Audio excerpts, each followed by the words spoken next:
Lakhain ko na trok Duar Baguri constituency ke parlo Jesemet Dolamara Cultural Complex along BJP Sarkar tumpen kiduk kila garada phan ration card ake joypen kirona jaimek kedengpo.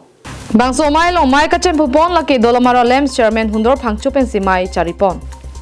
Apenaluhia mana peng pen ka tongdun laki Duar Baguri constituency VDC chairman Sarkoirong Phar Dolamara town chairman Mongol Singh terang atum chatongdun.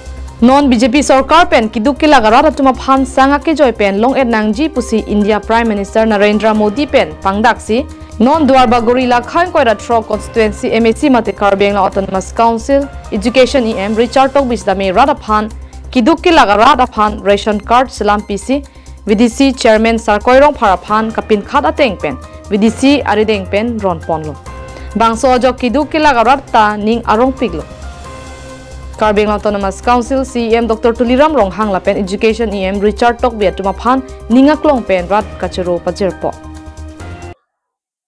Pini nilitum ladak ration card nilitum makijoy pen ron ponlo. Ate ladak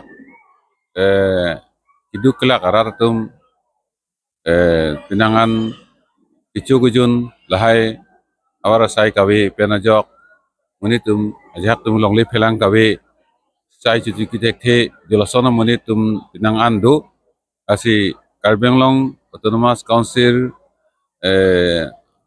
kejapon bang tim Karbeng Long alidar mate Dr. Tuliram Ronghang CM sir alang leki matha ponateng idu kela gararatum ration card long et nangji pula bang solam pen joksi ini Karbeng Long adang tokanu long anta la ration card pali ponlo sila sonsi dak nilitum Duar Baguri long sitame Karbeng Long Autonomous Council EM mate local MSC sa Richard Tokbi alang lita la solong alang lita pinangan RD ng pidunsi alang lipen kabor ipen ajoksi dak Duar Baguri ta kyongdung manitumhan nilitum ration card pinipon long lo.